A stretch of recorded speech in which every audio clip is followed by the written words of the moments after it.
Ya, masih tetap semangat ya Bapak dan Ibu. Ada Bapak kan Pak? Ada. Bapaknya berapa orang tuh? Alhamdulillah 5 orang ya Pak. Di depan juga. Semangat ya Pak ya. Oke. Baiklah Bapak dan Ibu.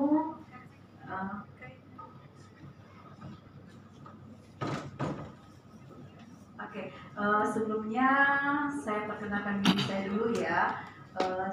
Alhamdulillah terima kasih dulu sama panitia telah mengundang saya untuk berbagi praktik baik sama teman-teman PSP Angkatan 2. Angkatan 2 ya, Angkatan 2. Perkenalkan, saya Leni Elewati, PSP Angkatan 2 dari TK Pelita Bunda, Kabupaten Slemak, Provinsi Bengkulu.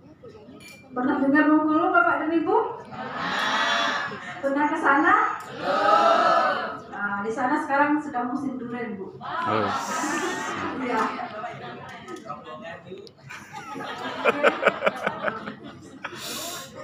Ya, baiklah di sini saya diberi kesempatan ya untuk berbagi praktik baik kepada Bapak dan Ibu, yaitu tentang implementasi kurikulum Merdeka di TK Pelita Bunda. Ini sekilas profil saya. Itu ada nomor WA saya, Bu, kalau mau menghubungi saya.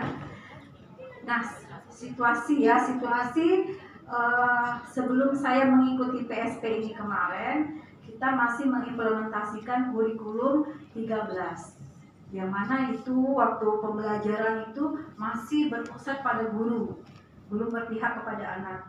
Jadi semua kegiatan itu masih menggunakan LK. Kami masih menggunakan LK dan hasil belajarnya juga sama. Mau tak mau anak itu pokoknya mengikuti kegiatannya sama. Nah itu pada situasi awal sebelum kami mengikuti PSP dengan implementasi kurikulum Merdeka, kurikulum 13. Nah kemudian kami alhamdulillah lolos sebagai PSP ya, PSP Angkatan 2. Untuk sebagai kepala sekolah ya Bu, kita banyak sekali tantangan. Yang tantangan pertama itu yang saya alami guru. Nah, untuk berkolaborasi dengan guru. Jadi karena guru ini mindsetnya masih seperti ini. Setiap ganti menteri, ganti lagi kurikulum. Padahal kita udah nyaman di kurikulum 13, kenapa ganti lagi ke Merdeka? Nah, jadi guru jadi bingung dibuatnya kan? Nah, kemudian tantangan yang kedua itu orang tua. Orang tua ya. Karena orang tua belum memahami apa itu kurikulum Merdeka. Nah, dengan adanya tantangan ini, saya mengatur strategi saya bagaimana guru ini bisa berkolaborasi untuk mengimplementasikan kurikulum Merdeka di TK Pelita Bunda. Langkah awal saya lakukan, saya berdiskusi dulu dengan seluruh dewan guru mau dikemanakan kurikulum Merdeka ini. Nah, kemudian setelah itu kita mengundang orang tua untuk berkolaborasi dan mensosialisasikan tentang kurikulum Merdeka. Nah setelah itu kita melibatkan orang tua, guru itu untuk merancang kegiatan pembelajaran. Ini kami libatkan. Nah jadi untuk menentukan topik-topik pembelajaran kami itu melibatkan orang tua, tidak hanya guru. Sehingga terciptalah kegiatan pembelajaran berdiferensiasi di TK Pelita Bunda.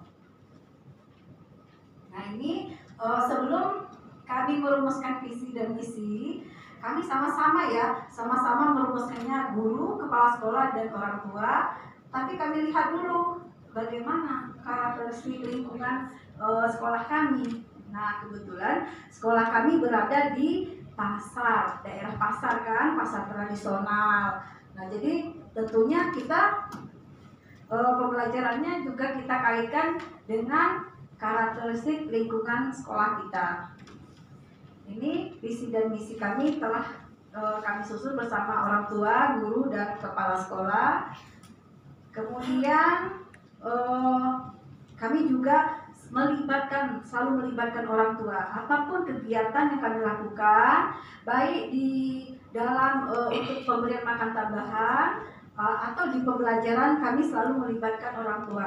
Tujuannya adalah agar pembelajaran yang bermakna dan berkesinambungan. Contohnya seperti ini, ketika kita melakukan pembiasaan di sekolah, nanti di rumah berkelanjutan. Jadi makanya kita harus bekerja sama dengan orang tua.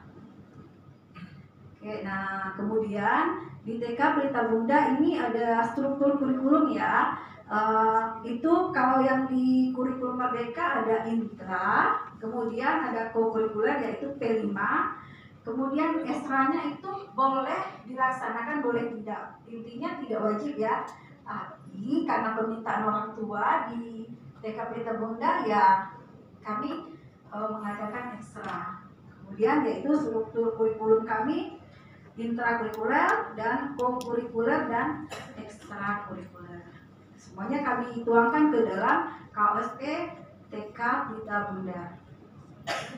Nah inilah kegiatan pembelajaran intrakurikuler kami. Nah topik yang kami angkat ini berdasarkan itu ide dari orang tua dan guru. Jadi kami menentukan topik ini berkolaborasi dengan orang tua. Kenapa kami mengangkat topik tanaman di lingkunganku? Subtopiknya di lingkungan sekolahku, topiknya pepaya, karena itu banyak anak yang kurang suka makan pepaya.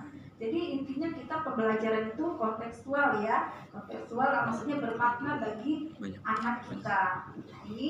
Nah ini di sini guru menggali ide-ide anak. Kemudian ide anak inilah yang akan kami laksanakan dalam pembelajaran.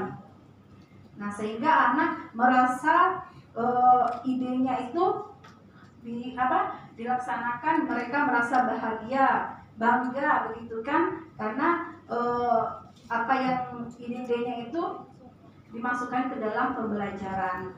Contohnya ya, Ananda kami Laisa ini dia sukanya melukis, tapi melukisnya pakai papan lukis.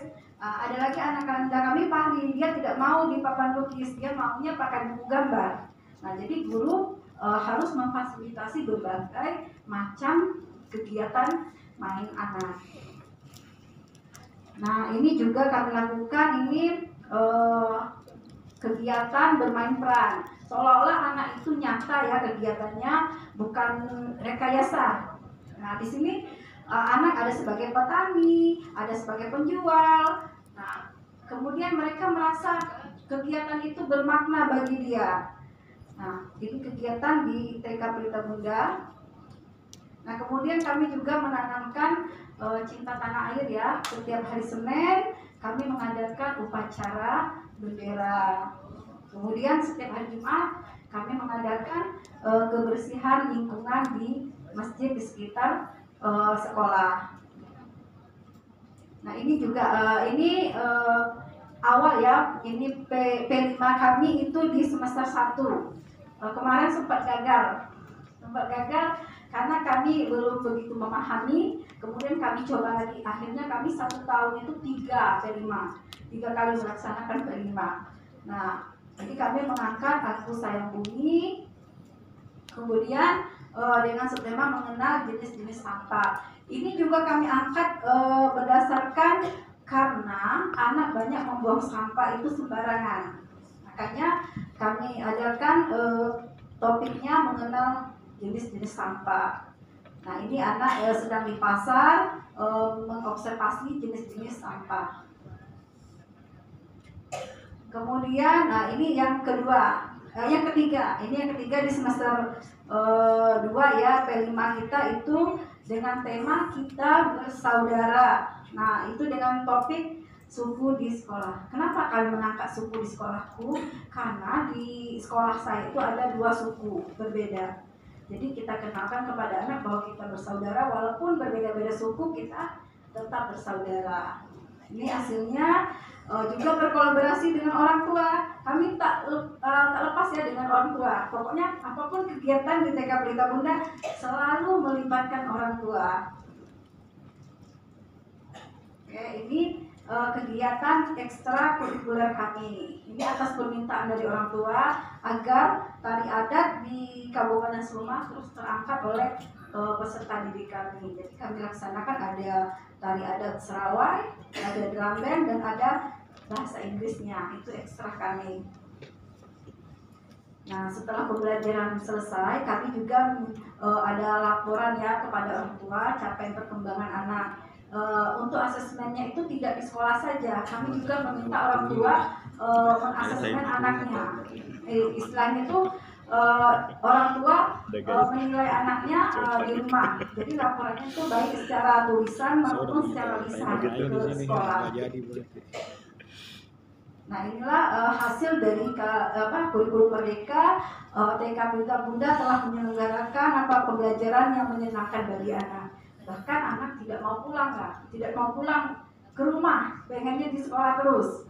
Jadi anak merasa bahagia, senang di sekolah, kemudian menerapkan pembelajaran berdiferensiasi. Dan yang paling paling bahagia lagi, kepala sekolah itu berkolaborasi dengan orang tua, guru, murid, dan orang tua. Nah, kemudian saya juga berbagi praktik baik dengan komunitas ya, baik itu PKK maupun IGTKI di Kabupaten Seluma. Oke, terima kasih karena waktu ya Bapak dan Ibu. Lebih yang kurang saya mohon maaf. Saya akhiri, wassalamualaikum warahmatullahi wabarakatuh. Waalaikumsalam warahmatullahi wabarakatuh.